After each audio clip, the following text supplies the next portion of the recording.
Like 1969, 1970, band I was in called Zedekiah over in Covina. Do you guys and the band members still meet up, or?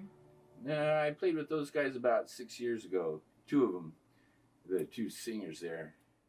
And just ask me whatever you want to know about. Naturally, no. We're here with Keith in his art studio, and he's got a lot to tell us. What's the first thing you do usually when you walk into your studio? Turn on the music. Turn on the music. Which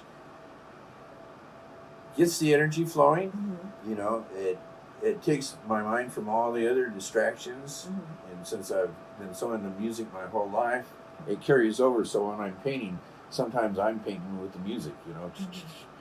Mm-hmm.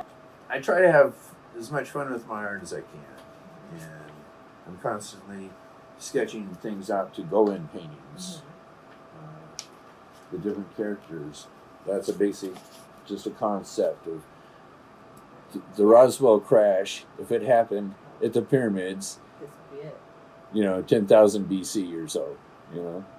So if I get a basic concept like that, then I can go ahead and develop all the characters. This is the one that is in the living room. That was the basic concept that I sketched on the ship. Yeah. Nice. So you would say most of your process is just research heavy, but also traveling? Traveling, and I took a lot of life drawing classes and stuff, so I could render anything and everything I needed for advertising design. When I started out, I took graphics, I took lettering.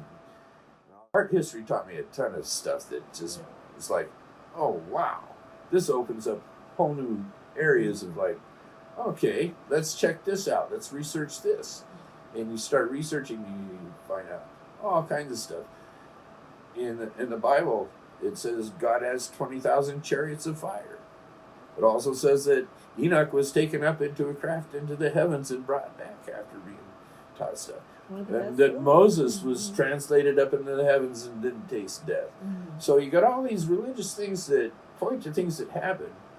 Then when you Google like UFOs and art, and it takes you clear back to the cave paintings, and you see like the Annunciation, you know, in the icons, you know, of the Byzantine period, you know, the beam of light coming through the window to supposedly Mary, and she's dressed up in the garb of the time.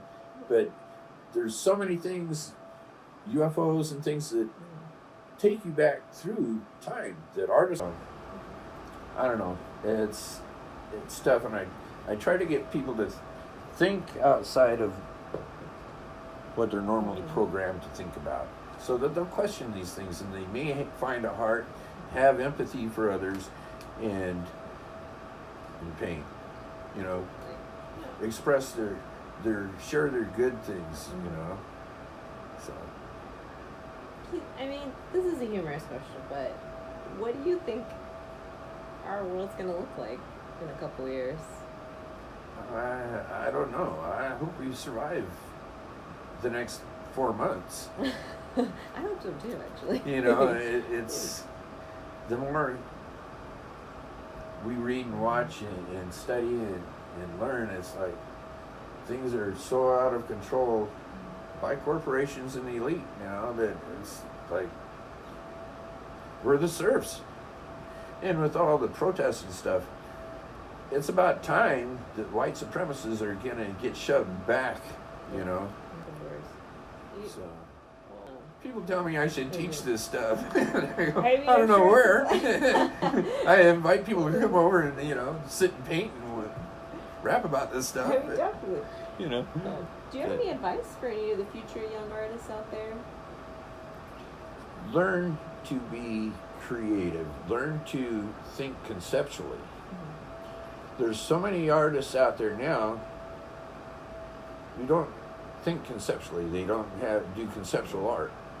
You know, and that's fine. They're enjoying their art. They're doing what they've learned how to do. They may not have had the background or the inspirations and things that others have had, or education and training. But just, I meet a lot of people that say, how do you think of this stuff? How do you create? How do you I can copy things, but I don't have the ability to put together, you know, a concept. Yeah, like a narrative. And it's like, well, think of it like a stage. Think of it like a play. Mm-hmm. And whatever you're going to portray on that canvas, you're actually setting the stage. Mm-hmm. So that's why I go and I do my research on all the props that I put in my play, all the characters I put in my play. And as I'm painting and stuff, you know, I'll have my basic concept. Things come to me and I'll go, oh yeah, this could work in here, you know. And so I'm creating while I'm actually painting it, you know, and putting it together. Sometimes I'll have things together and I'll go, no, that doesn't fit. You know, I need to change this out, you know, because I didn't get the sizing right. I try to do everything in perspective, so it is more authentic if it's in perspective. I really enjoyed this interview we've had with you, and I hope you're excited to see the video. I am. I'm excited.